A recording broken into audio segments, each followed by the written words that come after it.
हाय friends, मैं हूं Manav. Welcome to movie शूवी। दोस्तों, first day first show Jersey as promised मैं देख के आया और मैं सिर्फ उन्हीं तरीके के ऑडियंस के लिए इसको आज रिव्यू करूंगा जो लोग शाहिद कपूर के फैन हैं और ये जरूर देखना चाहेंगे मूवी। और बहुत से ऐसे भी लोग होंगे जो न्यूट्रल तरीके से हिंदी सिनेमा के लवर्स होंगे और ये चाहेंगे कि ये हिंदी सिनेमा किस तरीके का बना है। जिन लोगों ने स्पेसिफिकली नानी की ओरिजिनल जर्सी नहीं देखी है, अब मैंने नानी की ओरिजिनल जर्सी देखी हुई है, ओरिजिनल लैंग्वेज में तो नहीं देखी है लेकिन मैंने हिंदी के अंदर ही देखी है, जो कि यूट्यूब पे फ्री ऑफ कॉस्ट अवेलेबल है।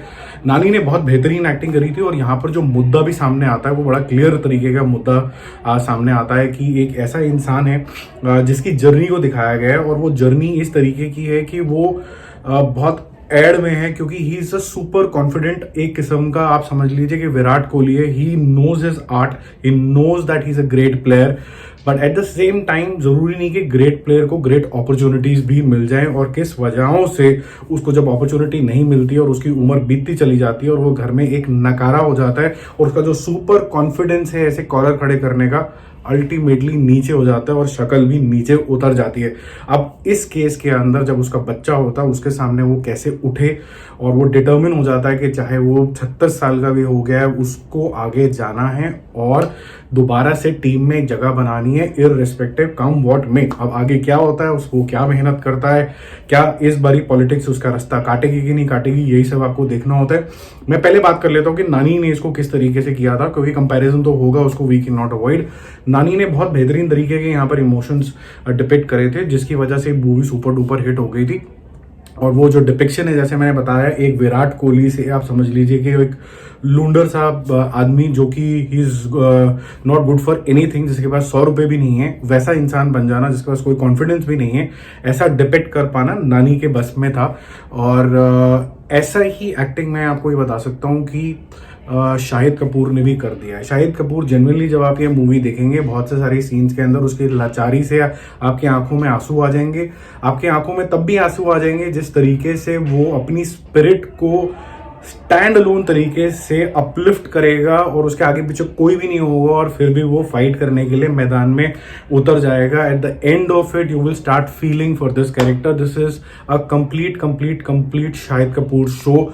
उसने जिस तरीके से इस मूवी को यहाँ पर लिफ्ट किया है, अमेजिंग एक्टर। नॉर्मल सर्कमस्टांसेस के अंदर उसको जबरदस्त तरीके के अवार्ड्स और एप्रिसिएशन मिलता। अगर ये इमीडिएटली कबीर सिंह के बाद आ गई होती तो ये 300 करोड़ रुपए की मूवी होती। अगर ये उस जमाने में आ गई होती जब यहाँ पर लोगों का ज्यादा एक्सपोजर नहीं था, लोगों को पता नहीं होता कि नानी की कौन सी मूवी थी जर्सी, और उन्होंने पहली बार जर्सी का नाम सुना होता और बॉयकॉट का जमाना ना चल रहा होता, तो ये सुपर डुपर हिट मूवी थी। बहुत जबरदस्त है। मुझे पंकज कपूर का भी रोल अच्छा लगा, हालांकि बहुत ज्यादा रोल नहीं है उनका, बट जो पंजाबीपन आना चाहिए और पंजाबी की जो नुआंसेस इन्होंने पकड़ी हैं वो काफी ज्यादा बेहतरीन पकड़ी हैं।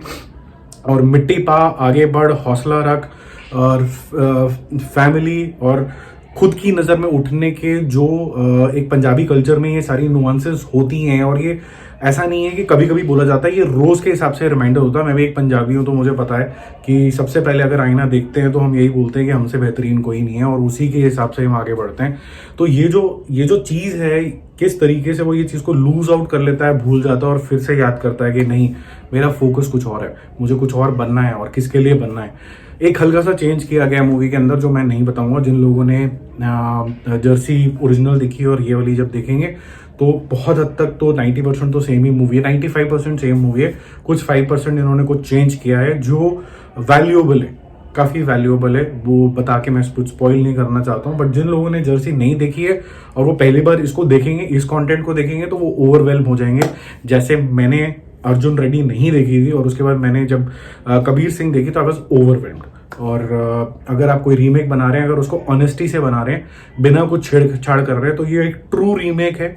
बहुत हद तक सीन बाय सीन है, कैरेक्टर्स डिफरेंट हैं, लेकिन जस्टिस पूरा किया गया है। जो इमोशंस पाक होने चाहिए वो जरूर होते हैं। हालांकि मैं ये बोलूंगा कि जो कैरेक्टर्स नानी के आसपास इर्द गिर्द होते हैं, जैसे उसका फ्रेंड सर्कल था और जो उसका इक्वेशन थोड़ा सा ज्यादा हार्श दिखाया था उसकी वाइफ के साथ, वो जो मैटर्स हैं वो यहाँ पर उतने अच्छे से नहीं पकड़े हैं। लेकिन जैसे मैंने आपको बोला कि शाहिद कपूर ने ऐसे समझ लिया कि ये सारी मूवी का भार मेरे कंधों के ऊपर है, और उसने बहुत बढ़िया काम करा है। और कुछ कुछ सीन के अंदर तो मृणुल का भी बहुत बढ़िया काम मुझे लगा। वो सरप्राइज कर दिया उसने मुझे अपने एक्ट से, लेकिन उसका रोल काफ़ी छोटा है। सारा फोकस जो रहता है वो शाहिद कपूर और उसकी बॉडी लैंग्वेज में रहता है। आपको फील लगने लग जाता है यार कितना बेचारा है, इसके बस का नहीं है, ये अपने बच्चे के लिए करना चाह रहा है बट इतना लाचार है। तो जिन लोगों के भी बच्चे हैं वो इमेजिन करेंगे कि यार उनके पास पैसे नहीं है अगर, और बच्चा उनसे कुछ मांग रहा है and he is unable to do that, वो जो लाचारी होती है उसको डिपिक्ट कर पाना बिना एक डायलॉग के, ये एक अच्छा एक्टर ही कर सकता है। तो आई थिंक अगर इसका रीमेक बनना ही था तो शाहिद कपूर एक परफेक्ट मेरे को लगा यहाँ पर चॉइस थे। इसके अलावा और कोई अच्छी इसकी चॉइस नहीं हो सकती थी। तो कास्टिंग सुपर्ब है। पंकज कपूर के साथ इनके जो सीन्स हैं वो आपको जरूर हिलाएंगे।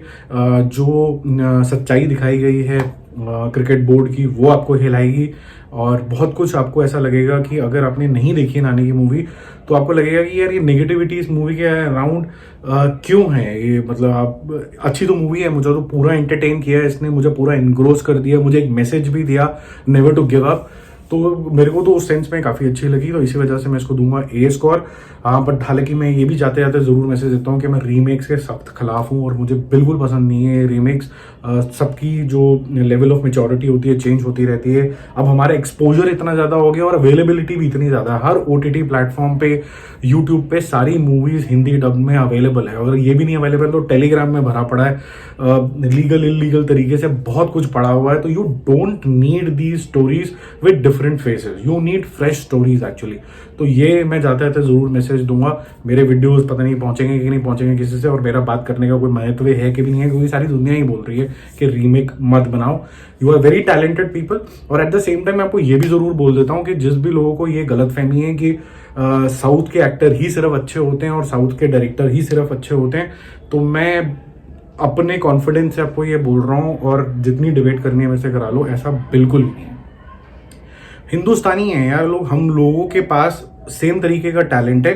जो कमी है ना वो सिर्फ इंटेंट की है, इंटेंशन नहीं है उस तरीके का विजन रखने की। और दूसरी चीज ये है कि मुझे तो एक और चीज इसमें पॉजिटिव दिखता है, आपको सिल्वर लाइनिंग देखनी होती है कि आपके ही किसी भारतीय ने करके दिखा दिया कि यार अगर आप डर रहे थे कि आप ऐसा सिनेमा बनाओगे तो वो फ्लॉप हो जाएगा, मसाला फ्लॉप हो जाएगा, ये हो जाएगा, और आपको अगर नहीं बनाना आ रहा था तो हम बना के दिखा देते हैं। अब उन्होंने बना के दिखा दिया तो आप भी वैसा करें।